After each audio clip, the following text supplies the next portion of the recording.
عليكم ورحمة الله وبركاته.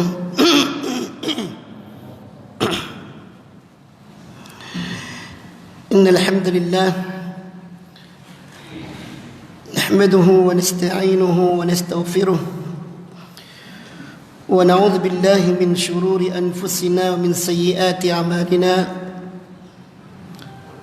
من يهده الله فلا مضل له ومن يضلل فلا هادي له. أشهد أن لا إله إلا الله وحده لا شريك له وأشهد أن محمدا عبده ورسوله. اللهم صل وسلم وبارك على نبينا محمد وعلى آله وصحبه ومن تبعهم بإحسان إلى يوم الدين. أما بعد. Ikhwani fillah, rahimani wa rahimakumullah. Alhamdulillah, kembali kita bermajlis ilmu membahas keagungan sunnah Rasulullah Muhammad sallallahu alaihi wasallam. Pada malam ini kita akan membahas faslun fi ta'jili uqubati man lam yu'azzimis sunnah. Pembahasan tentang disegerakannya uqubah, hukuman, musibah, bencana bagi orang-orang yang tidak mengagungkan sunnah. Dari judulnya ngeri. Dari judulnya udah ngeri. Bahwasanya siapa yang tidak menjalankan sunnah celaka. Sebagaimana terakhir kita membahas ucapannya Al-Imam Malik, ya, pada bab sebelumnya. Apa pembahasannya? Kata beliau, as-sunnatu safinatu Nuh. Sunnah itu ibarat kapalnya Nabi Nuh. Man rakibaha naja. Siapa yang menaikinya selamat. Artinya siapa menjalaninya selamat. Tidak ada musibah. Dia mendapatkan kenyamanan. Dia mendapatkan perlindungan dan sampai pada tujuan. Tetapi faman waman takhallafa anha ghariqa. Siapa yang tidak mau menaikinya, dia mengabaikannya, maka dia tenggelam. Kapal itu berangkat, dia enggak mau mengejarnya, maka jadilah dia tenggelam. Karena dunia ini fitnah. Dunia ini tempatnya fitnah, tempat ujian. Dan kendaraan untuk mengarunginya agar selamat hanya sunnah. Maka bab yang selanjutnya ini sungguh luar biasa. Ya, memberikan sebuah tanda-tanda besar pada kita dengan pemahaman yang luar biasa. Faslun fi ta'jili uqubati man lam yu'azzim sunnah. Pembahasan tentang orang-orang yang mendapatkan hukuman dengan hukuman yang disegerakan oleh Allah. Anda bayangkan dalam kehidupan Anda, apa gerangan sunnah Rasulullah sallallahu alaihi wasallam yang tidak kita laksanakan, dan ternyata Allah timpakan musibah besar pada diri kita. Na'udzubillahi min dzalik. Ya. Na'udzubillah. Dan dari bab ini, ya, tidak ada jalan buat kita kecuali kita harus kembali kepada sunnah Rasulullah Muhammad sallallahu alaihi wasallam. Ya. Kalau kita melihat firman Allah, inna ila rabbika ruj'a, sesungguhnya kepada Tuhanmu lah engkau kembali ruj'a kepada Tuhan Allah, kepada Allah sebagai Tuhan kita, yaitu kepada sunnah, karena sunnah ini adalah syarat Allah Subhanahu wa taala. Dalam masalah kehidupan, dalam masalah kita menjalankan ibadah, kembali kepada sunnah. Masalah yang dihadapi kita ada dua. Masalah kauniyah dan masalah syar'iyah. Masalah kauniyah adalah masalah-masalah yang tidak bisa kita hindari dari berbagai macam kejadian alam.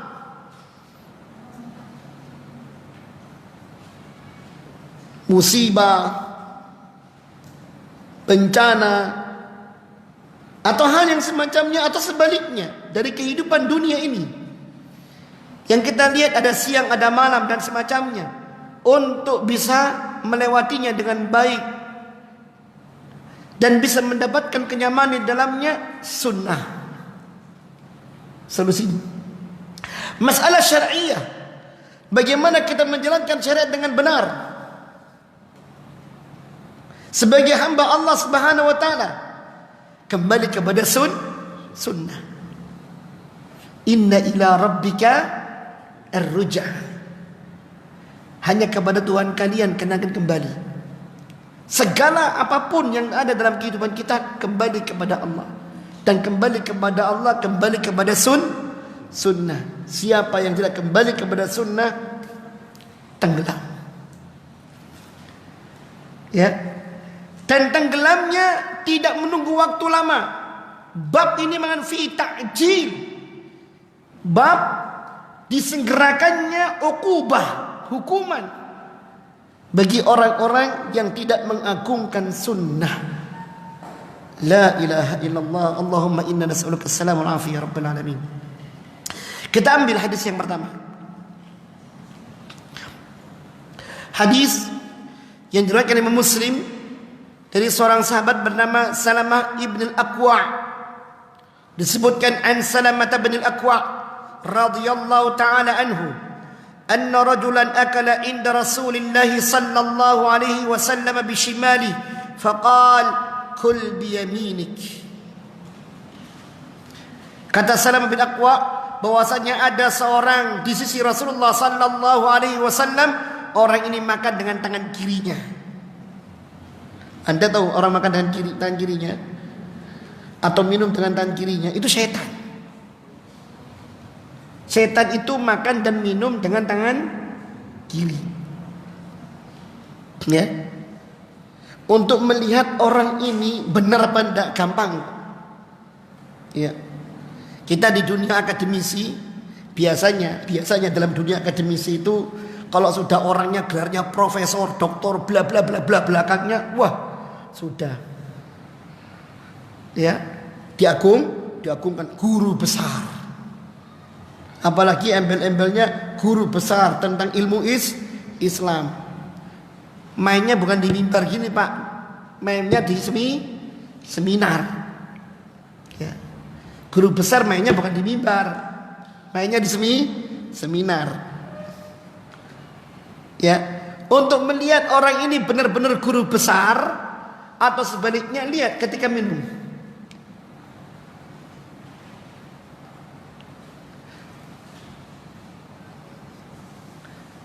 Minumnya dengan tangan kiri. Oh ini guru besar, innalillahi wa inna ilaihi raji'un.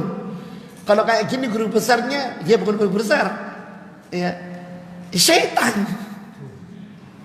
Minumnya dengan tangan kiri. Gimana Anda mendinisbatkan kepada ilmu Islam untuk perkara amalan sehari-hari? Anda nggak paham, nggak bisa memberikan contoh tentang Islam yang benar. Syaitan. Mau saya sebutkan apa enggak namanya? Enggak usah. Ya, ada ini masalahnya. Ada FB-nya masalahnya. Coba enggak ada FB, kita sebutkan namanya. Ya. Allahu Akbar. Ya, kata Salamah bin Aqwa, orang itu makan dengan tangan kirinya. Kata Rasulullah sallallahu alaihi wasallam, "Kul biyaminik." Hai fulan, makanlah dengan tangan kananmu. Apa yang terjadi? Qala la astati'. Dia menjawab, enggak bisa. Enggak bisa. Terus dia makan dengan tangan kirinya. Akhirnya apa yang terjadi? Saat itu juga kata Salamah ibn Aqwa, Rasulullah SAW langsung menegurnya, lastata'ta ma mana'il kibra. Inti bukannya enggak bisa, inti sombong. Inti bukannya enggak bisa, inti sombong. Setelah digitu oleh Rasulullah SAW, dia nggak bisa ngangkat tangan kanannya ke mulutnya.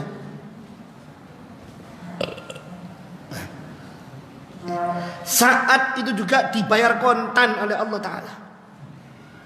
Hati-hati, ya, jangan meremehkan sunnah Rasulullah Muhammad Sallallahu Alaihi Wasallam dalam segala apapun dalam kehidupan kita. Anda nggak mampu, diam. Apalagi berkenaan dengan masalah halal haram. Aduh, naudzubillah min dzalik. Jangan mengentengkan. Jangan mengentengkan.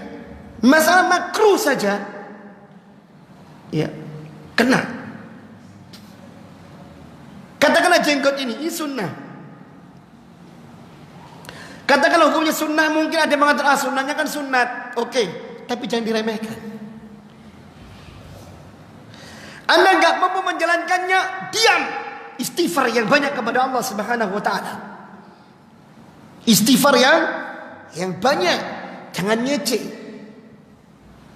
Jangan ngece. Karena orang yang meremehkan sunnah dibalas dengan kontan oleh Allah Subhanahu wa taala.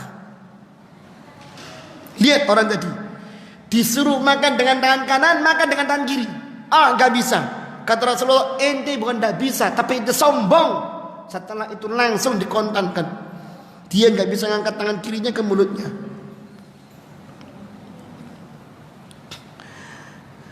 Kejadian yang kedua, hadisnya diriwayatkan Imam Bukhari dari Abu Hurairah radhiyallahu taala anhu, anna Rasulullah sallallahu alaihi wasallam naha an yushraba min fiyyi saqa. Bahwasanya Rasulullah sallallahu alaihi wasallam melarang orang minum langsung dari mulutnya teko atau kayak botol atau kayak kendi. Ya, ada nggak orang seperti itu? Wakeh, blak, gitu, banyak. Ya, sudah kayak gitu berdiri tangan kiri lagi. Inna lillahi wa inna ilaihi rajiun. Ya, gak lega Ustaz nek gak ngono. Entenot, ayo kita baca ini. Ya. Qala Ayyub. Katanya Ayyub, saya enggak tahu panggilnya Ayyub, yaitu siapa, sahabat siapa ya? Apa Ayyub Al-Ansari atau Ayyub siapa, wallahu taala alam. Yang jelas ini sambungan dari riwayat tersebut. Fa umbitu anna rajulan shariba min fiyyi saqa fa kharajat hayyatun. Ketika ada hadis seperti itu, aku mendengar ada orang yang minum langsung dari mulutnya teko, mulutnya kendi. Langsung. Tiba-tiba ketika dia minum, dari itu muncul ular masuk. La ilaha illallah. Antum bayangkan ular yang masuk itu. Bagaimana ususnya, bagaimana perutnya dicabik-cabik oleh ular itu. Naudzubillah min dzalik. Ada kejadian seperti itu pun. Kejadian yang sangat aneh, tapi itulah yang Allah Subhanahu wa taala gambarkan. Kalau orang sudah menghina hadis Rasulullah sallallahu alaihi wasallam, hati-hati. Kadang-kadang enggak masuk akal pun terjadi. Ya. Yang enggak masuk akal itu terjadi. Kok bisa Ustaz? Ini bagian dari firman Allah Subhanahu wa taala, inna syani'aka huwal abtar. Orang mencela, mencaci, meremehkan dirimu wahai Muhammad, mereka yang terputus dari kebaikan.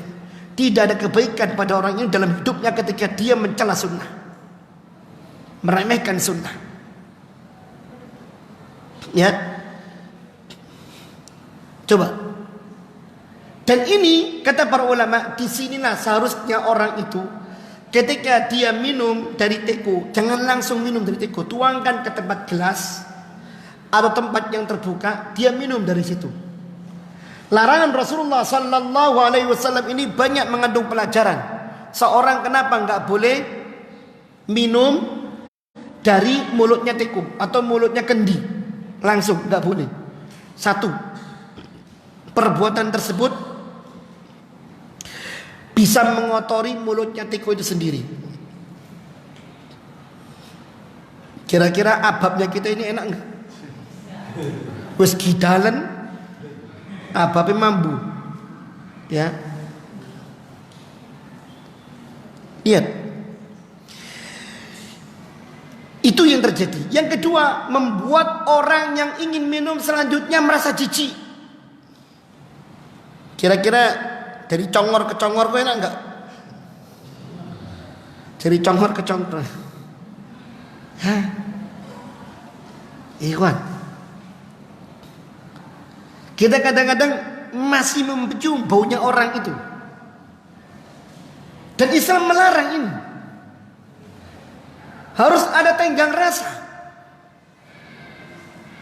Harus ada tenggang rasa. Apa kata Rasulullah sallallahu alaihi wasallam dalam hadis yang umum ya? Wallahi la yu'min, wallahi la yu'min, wallahi la yu'min. Demi Allah enggak beriman orang itu, demi Allah enggak beriman orang itu. Demi Allah enggak beriman orang itu. Kata sahabat, siapa ya Rasulullah? Alladzi la ya'manu jarhu bawa'iqahu. Orang yang di sampingnya enggak merasa aman dari tindak tanduknya.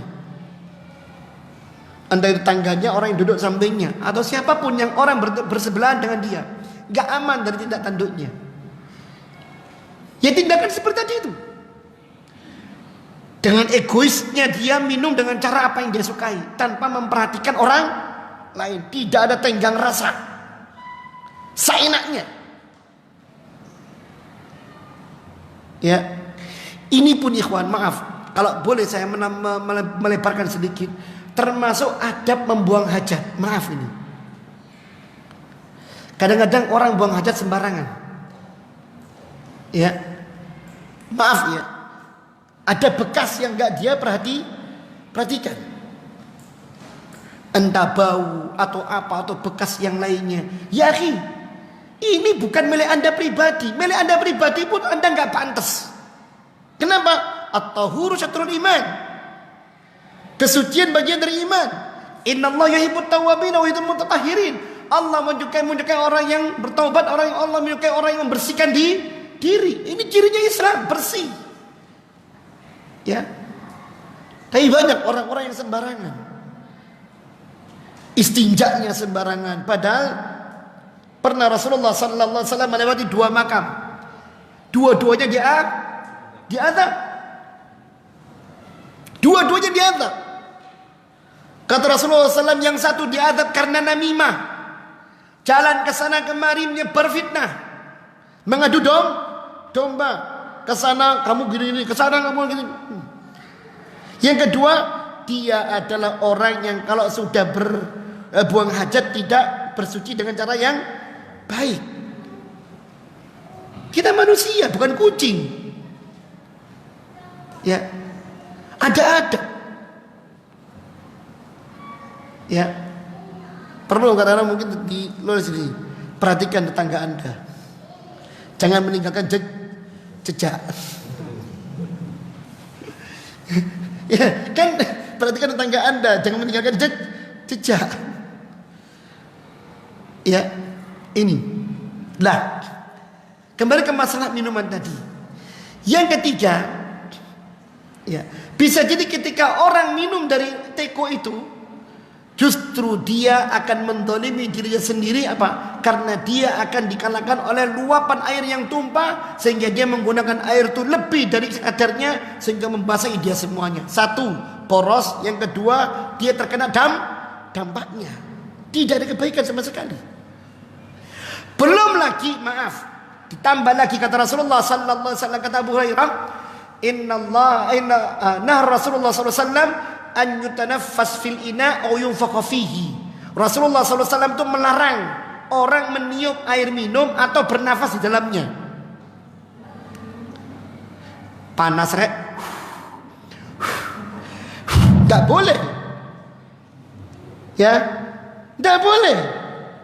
Panas di kipas ono. Ya, jangan ababmu kok lebokno kono. Ya, kan sama-sama udara Ustaz, beda. Yang dikipasi ini udara bersih, yang keluar dari kita udara kotor, CO2. Ya. Au yunfaqu ya au yutanafas, atau minumnya sambil bernafas. Telekuk. Ya akhi, mana adabnya Islam? Wallahi, Islam itu indah, enggak ngajarin seperti ini kok. Ya, ini sunnah yang nampak, yang ada dalam kehidupan kita sehari-hari. Jangan sampai Anda lewatin ya. Jangan sampai kita lewati. Nah, Kemudian hadis yang lain lagi tentang kejadian orang-orang yang disegerakan oleh Allah Subhanahu wa taala musibah kepadanya karena dia meremehkan sunnah. Disebutkan dari Abu Hurairah radhiyallahu taala anhu. Kata Abu Hurairah, "Bainama rajulun," Rasulullah sallallahu alaihi wasallam bersabda, "Bainama rajulun yatabakhtar fi burdaini khasafa Allah bil arda fa huwa yatajaljal fiha ila yaumil qiyamati." Di saat seorang itu membanggakan burdaini, yaitu pakaian kebesaran, ya, burdaini, khasafallahu bil arda, Allah Subhanahu wa taala menggoncangkan pada orang ini bumi. Artinya orang yang digoncangkan oleh Allah Subhanahu wa taala. Fa huwa yatajaljal fiha ila yaumil qiyamah. Maka karena kesombongannya, orang ini terus menerus dikocok dalam keadaan seperti itu sampai hari kiamat. Matinya dalam kuburnya digitukan terus sampai hari kiamat. Hati-hati dengan kesombongan. Ya, membanggakan diri apa yang dimiliki. Ya, apa yang kita pakai lambang kebesaran dan yang lain kemudian kita sombongkan diri. Jangan. Dan Allah sangat benci dengan sifat sombong. Sampai-sampai Rasulullah SAW mengatakan apa? La yadkhulul jannah man kana fi qalbi mithqala dzarratin min kibrin. Tidak akan masuk surga orang yang dalam hatinya ada sebiji sawi kesombongan. Ya. Ahlus sunnah pantang untuk sombong. Sunnah mengajarkan kita tawadhu. Sunnah mengajarkan kita untuk pandai bersyukur. Walaupun kita memiliki pakaian yang bagus, baju yang terompa yang bagus, tidak boleh kita menyombongkannya dan membanggakannya dalam manusia dan kemudian bertolak pinggang. Tidak boleh. Tapi apa yang terjadi? Faqala lahu fata. Ketika riwayat ini disebutkan, ada seorang anak muda mengatakan kepada Abu Hurairah, "Ya Abu Hurairah, wahai Abu Hurairah, ahakadha kana yamshi dhalikal fata alladhi khusaf bihi al-ardh?" Ya. Apakah pemuda yang bumi itu digoncangkan untuknya, di bumi digoncangkan kepadanya karena dia sombong, apakah jalannya seperti ini? Dia mempraktekkan jalannya pemuda tersebut maksudnya untuk apa? Ngece. Apa yang terjadi? Thumma duriba biyadihi fa'uthira athratan kadha yatakassar minha. Duriba biyadihi.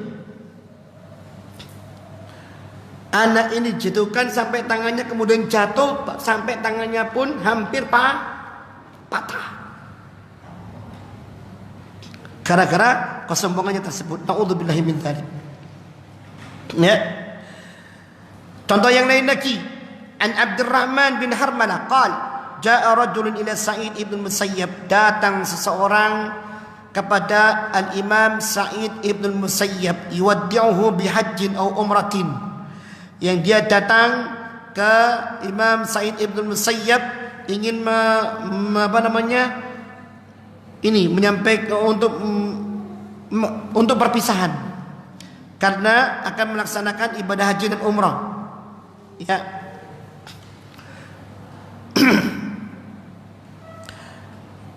Imam Sa'id ibn Musayyab itu akan melaksanakan umrah. Faqala lahu, maka Imam Sa'id ibn Musayyab berkata pada orang ini, la tabrah hatta tusalli. Jangan kau tinggalkan tempat ini sampai engkau salat. Karena waktu itu sedang azan. Sudah waktunya masuk waktu. Fa inna Rasulullah sallallahu alaihi wasallam qala, karena Rasulullah sallallahu alaihi wasallam mengatakan, la yakhruj ba'da nida' minal masjid illa munafiq.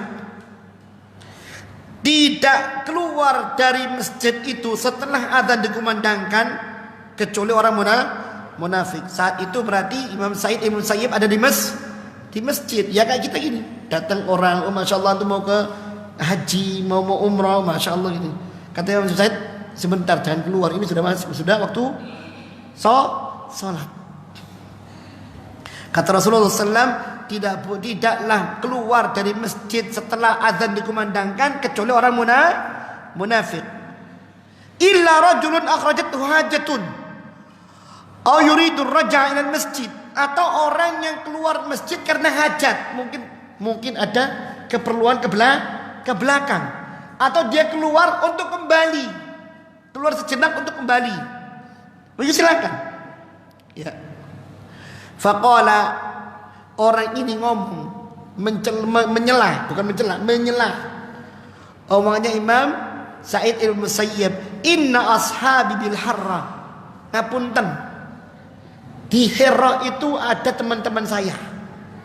Entah ini alasan atau ya apa, wallahu ta'ala alam. Fa kharaja, orang ini keluar.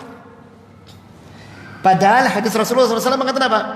Jangan keluar setelah azan. Karena yang keluar setelah azan itu orang munafik. Untar lagi azan, misalnya tadi kok iqamah. Kecuali orang yang keluar karena hajat, ke belakang atau semacamnya, atau keluar sebentar untuk kembali.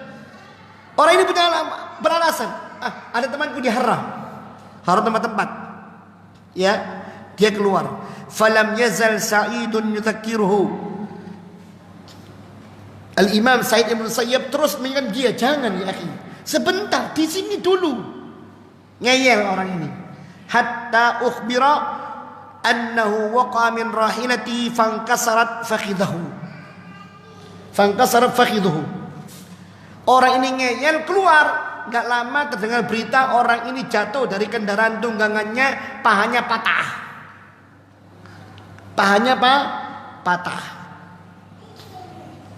Ini pelajaran buat kita semuanya.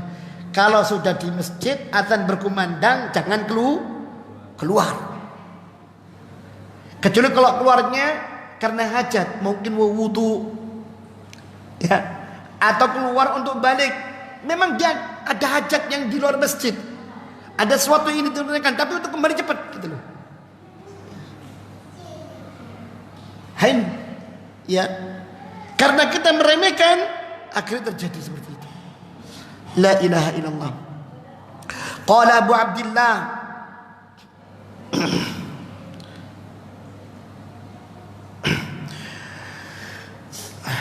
Qala Abu Abdillah, ada riwayat yang lain lagi. Muhammad bin Ismail, yaitu Imam Muslim. Qara'tu fi ba'dil hikayat anna ba'dal mubtadi'a hina sami'a qawlan Nabi sallallahu alaihi wasallam, idza istayqadha ahadukum min nawmihi fala yaghmas yaduhu fil ina hatta yaghsilaha fa innahu la yadri aina batat yaduhu. Disebutkan ya dalam beberapa riwayat bahwasanya sebagian orang-orang pelaku bid'ah itu mereka mendengar hadis Rasulullah sallallahu alaihi wasallam. Artinya pelaku bid'ah itu orang-orang yang nyeleneh. Pelaku bid'ah kan banyaknya nyeleneh tuh.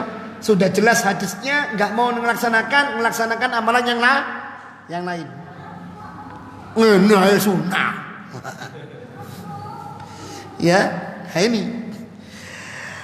Apa yang terjadi? Orang bid'ah ini mendengar hadis Rasulullah SAW yang berbunyi, "Idza staiqadha ahadukum min naumihi fala yaghmasu yaduhu fil ina." Fala yaghmasu yadahu fil ina. Jangan sampai dia setelah bangun dari tidur tangannya itu menjangkau makanan, menyentuh makanan. Bangun tidur, ya. Pagi-pagi belum apa-apa, belum kamar mandi, wah sudah nasi goreng nih makan. Ya, wah kopinya sudah sedia diminum. Jangan dulu. Ya, jangan. Kenapa? Hatta yang silaha. Sampai dia mencuci tangannya dulu. Kenapa? Fa innahu la yadri aina badat yaduhu. Karena dia nggak tahu malam harinya kemana tangan ini tinggal gerayang atau kemana, wallahu ta'ala nggak tahu. Ya, mungkin yang pernah hidup di asrama Ngeri kalau ngelihat tangan itu bergentayangan. Ya, kukur krak turun. Ya. Ya, kan Anda tahu bagaimana orang itu, makanya subhanallah di antara rahmatnya Allah Subhanahu wa taala kepada kita, Allah menjadikan tingkah lakunya orang tidur itu tidak bernilai dosa. Rufi'al aqlam 'ala thalath. Pena malaikat enggak mencatat dari 3 kelompok. Salah satunya anin naim hatta yastaiqin. Dari orang tidur sampai dia terjaga. Maka apapun misalkan yang dilakukan oleh orang tertidur, dia berbuat tapi dia tidur, ya. Anda tidur sama dia, tiba-tiba dia mimpi ninju. Anda kena tinju, bengkak, enggak bisa dikisos. Ya. Lebih bener. Atau dia misalkan pemain bola, Anda tidur di sebelahnya dia mimpi dengan penalti, ternyata dia nendang Anda, ya nggak bisa dikisos.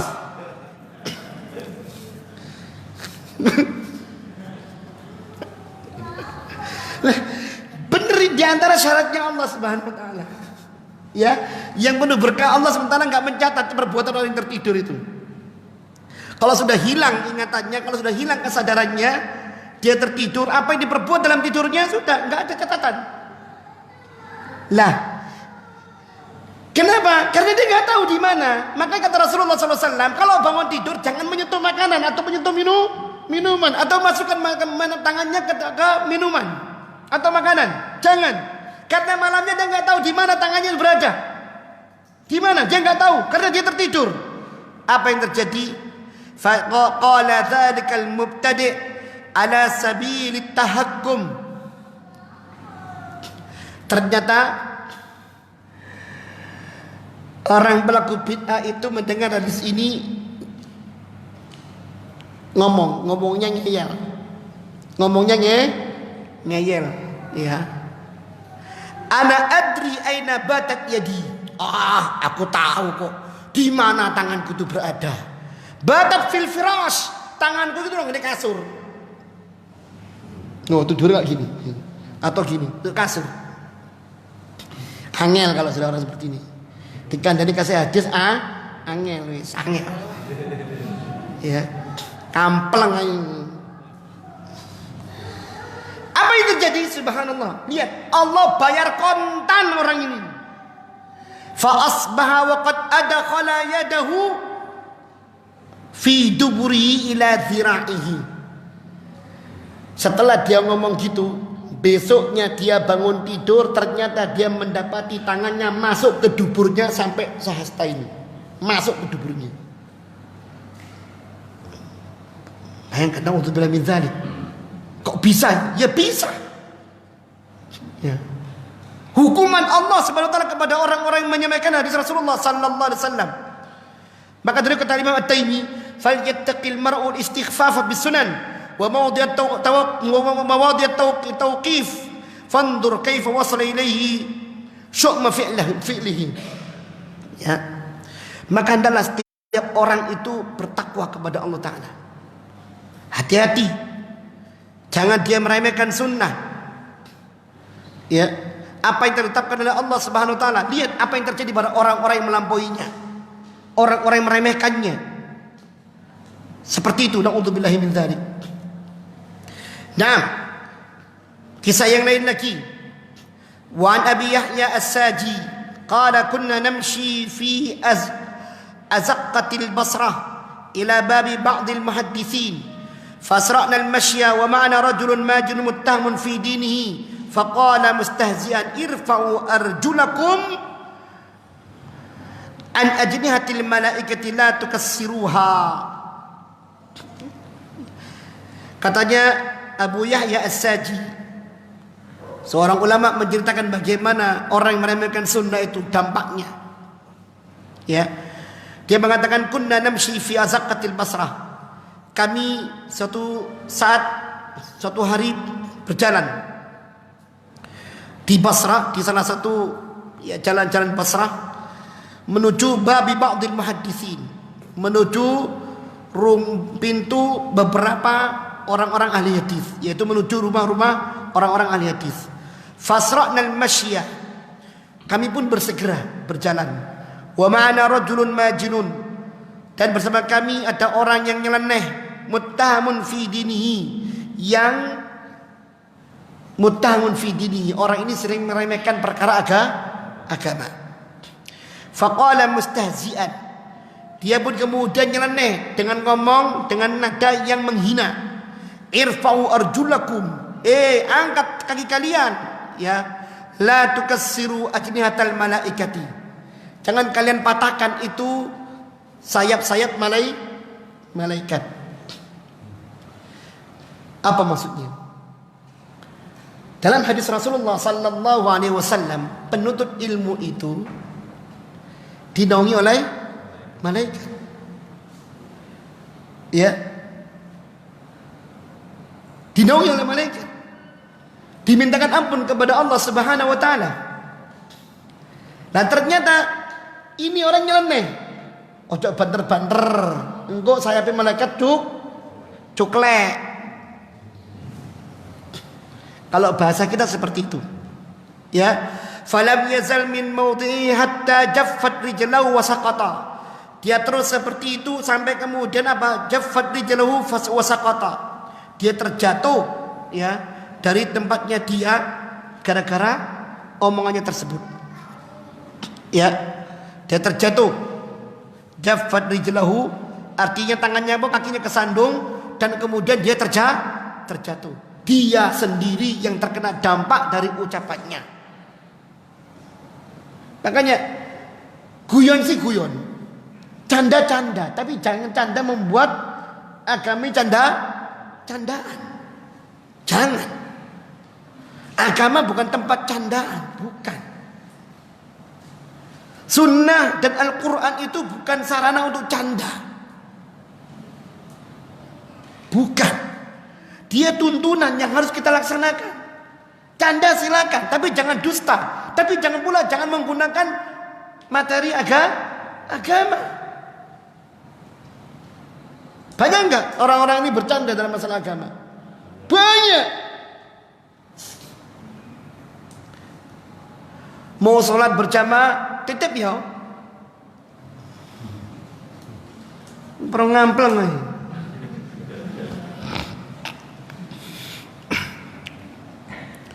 Ya, mau sama mlebu surga ya wes, surgamu tak pe. Gak gelem deh.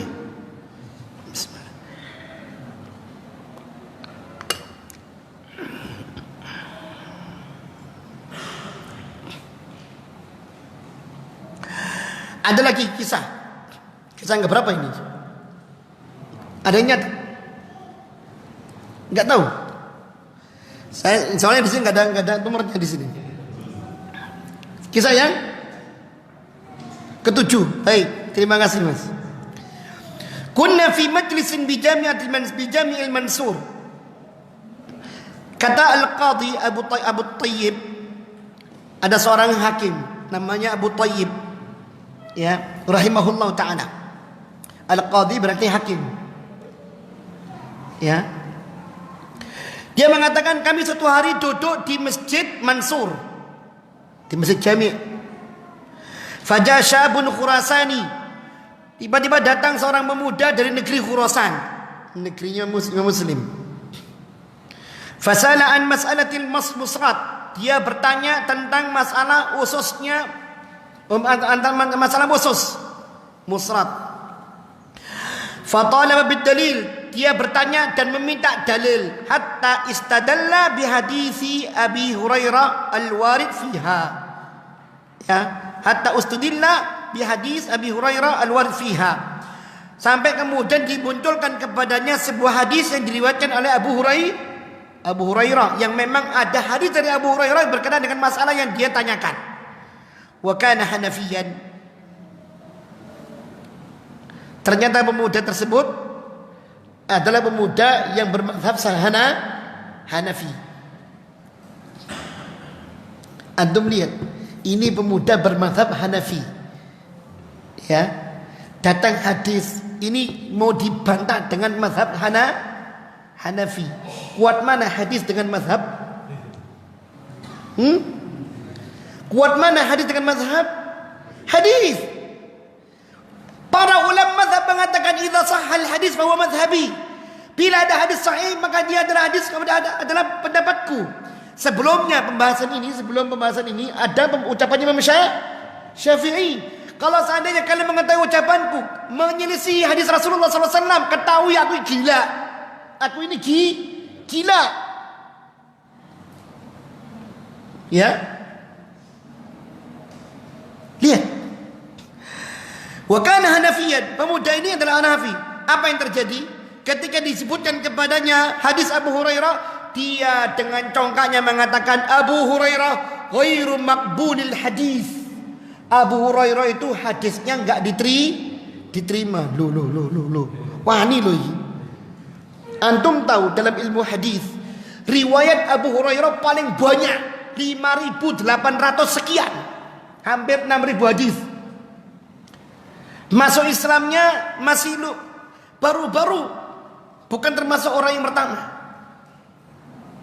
Katakanlah kalau nggak salah riwayat yang saya tahu dia masuk Islamnya sampai Rasulullah meninggal itu sekitar 2 atau 3 tahun. Berarti masa-masa terakhirnya Rasulullah SAW. Abu Hurairah itu. Loh, kok bisa Ustaz meriwayatkan hadis banyak?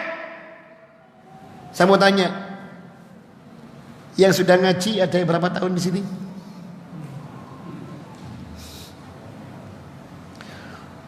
Dalam Ustaz? Ya. Berapa hadis yang diketahui? Ada berapa orang yang baru ngaji? Ada berapa buku yang dia kuasai? Kan tergantung orangnya. Kalau dia dalam waktu yang singkat dia komitmen, ya disiplin, ya nggak mustahil dia mendapatkan bagian yang paling lebih seperti Abu Hurairah ini. Sahabat-sahabat yang lain nggak sampai jumlahnya 5.000 lebih, nggak sampai. Abu Hurairah 5.000 lebih riwayatnya. Loh kok bisa dia mengatakan Abu Hurairah hadisnya nggak diterima?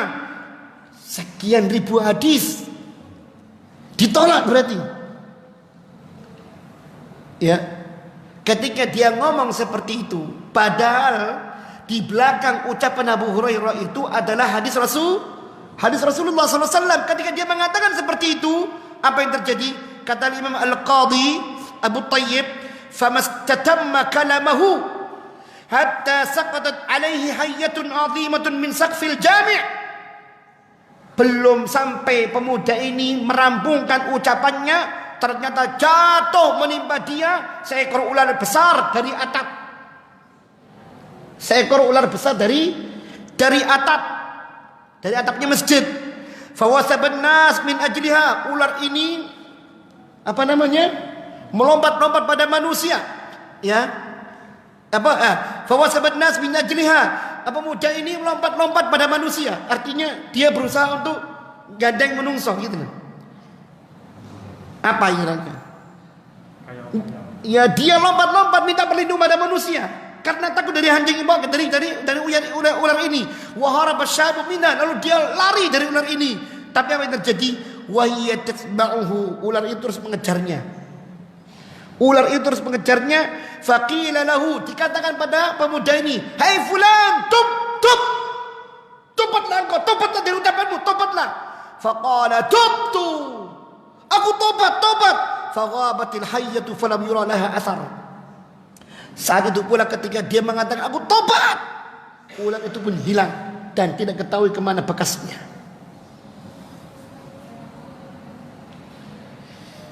Ya, hati-hati.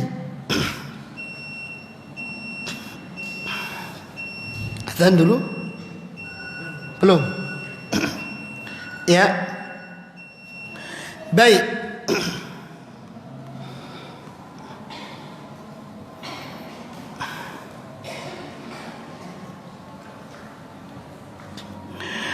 Kisah yang ke 8.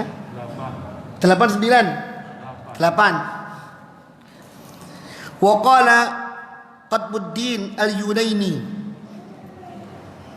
berkata Qutbuddin Al-Yunaini, seorang Yunani kayaknya ini, balagana anna rajulan yud'a Aba Salamah, telah sampai kepada kami cerita atau berita tentang seorang yang namanya Abu Salamah. Min nahiyati basari kana fi majnun wastih kana fi mujawwan wastihtaran. Dia punya mujawwan dan istihtar. Apa itu istihtar dan mujawwan? Kita tinggalkan dulu. Yang jelas inti ceritanya. Fadzukira indahu siwak. Disebutkan padanya kisah tentang siwak, keutamaan siwak. Wa ma fi minal fadilati. Ya, anjuran untuk bersiwak dan keutamaannya. Apa di antara anjuran bersiwak itu? Rasulullah SAW mengatakan apa? Sampai-sampai masalah siwak ini kata Rasulullah,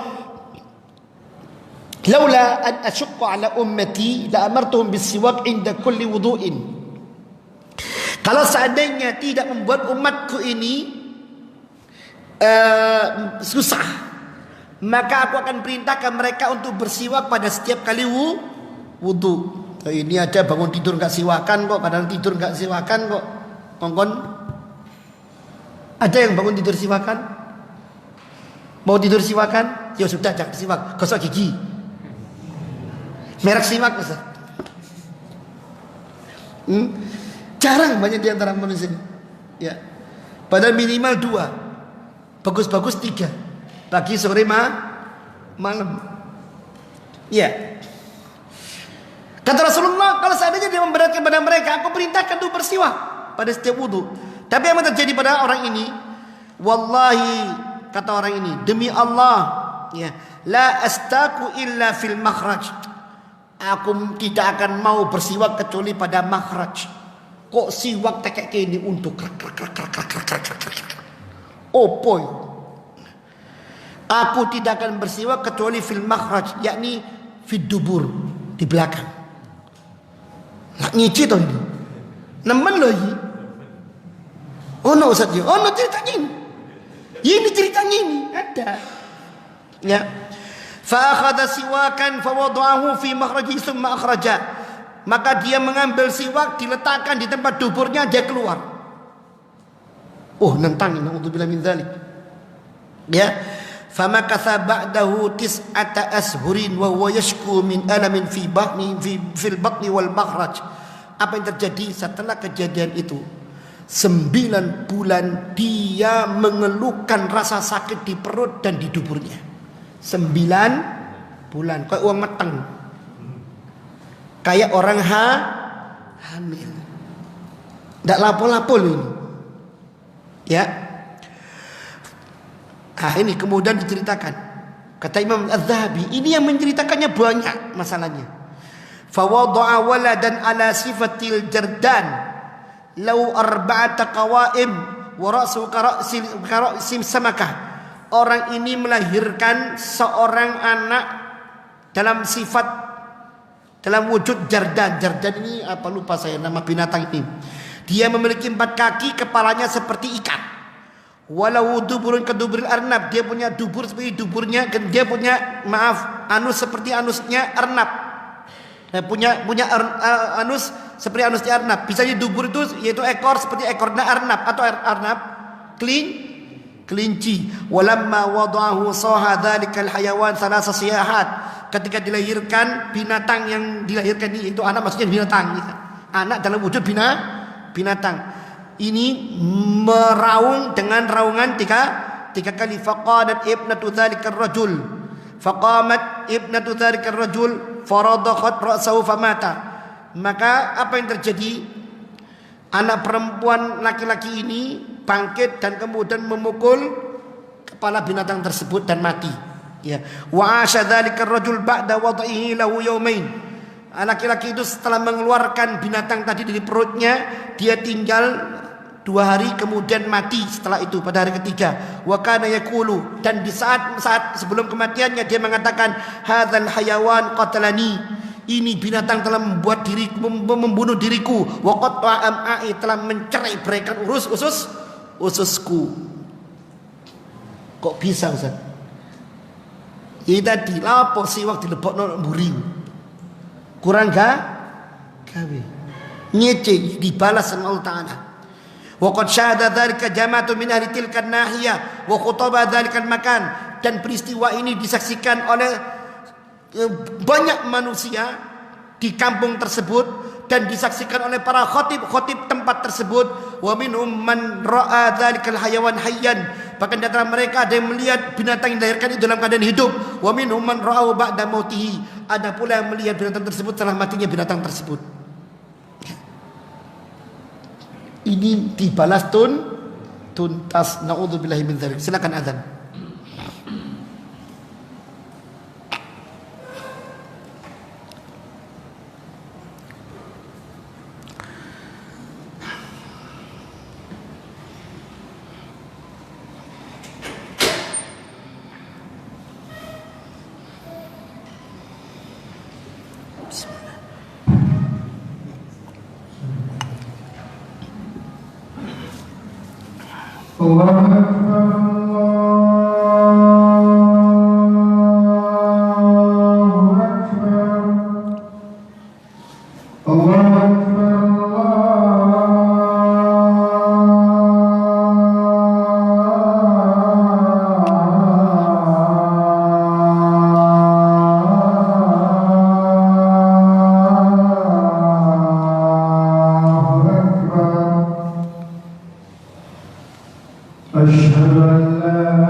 Nah, ikhwani fillah rahimani wa rahimakumullah.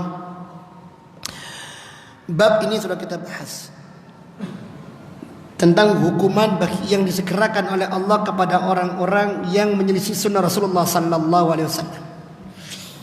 Ada dua hal yang harus saya jelaskan di sini berkenaan dengan menyelisih hadis. Pertama, orang yang menyelisih hadis itu dengan keyakinan hadis itu nggak berhak dilaksanakan. Ini kafir orangnya. Ini kafir. Yang kedua, orang menyelisih hadis dalam pandangan dia itu bukan hadis. Dia nggak kafir. Tetapi perlu ditegakkan hujjah kepadanya agar dia betul-betul menerima ini hadis. Saya begini.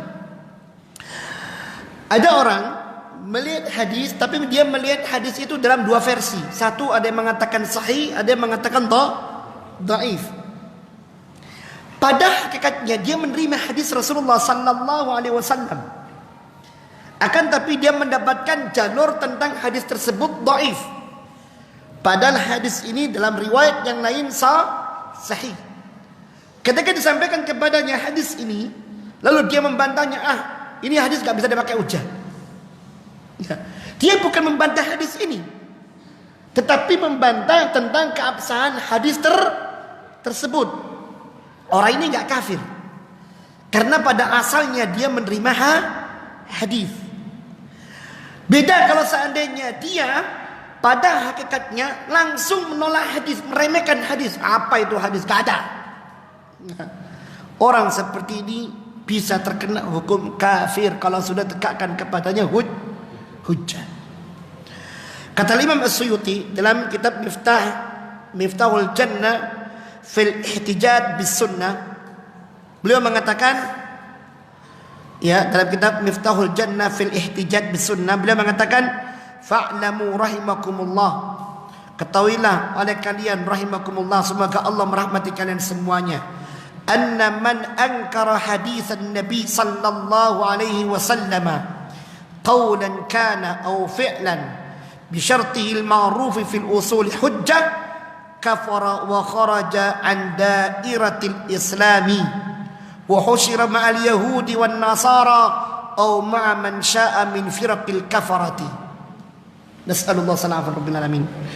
Kata beliau, ketahuilah wahai saudaraku, semoga Allah merahmati kalian, bahwasanya siapapun orangnya yang mengingkari hadis Rasulullah sallallahu alaihi wasallam, entah hadis itu datang dalam bentuk ucapan atau hadis itu datang dalam bentuk perbuatan, yang memang hadis itu jelas-jelas hadis dan menjadi sebuah hujjah yang ditegakkan, tapi dia mengingkarinya, ya, kafara, orang ini hukumnya kafir, wa kharaja an dairatil Islam, orang ini keluar dari Islam, wa husyira ma'al yahud, orang ini dikumpulkan bersama orang-orang Yahudi, wan nasara, dikumpulkan bersama orang Nasara, au ma'a man syaa min firaqil kafara, atau bersama kelompok kafir yang lainnya.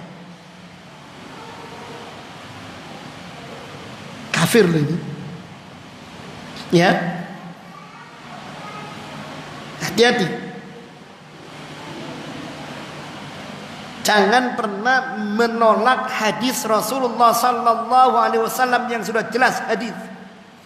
Enggak masuk akal. Jangan.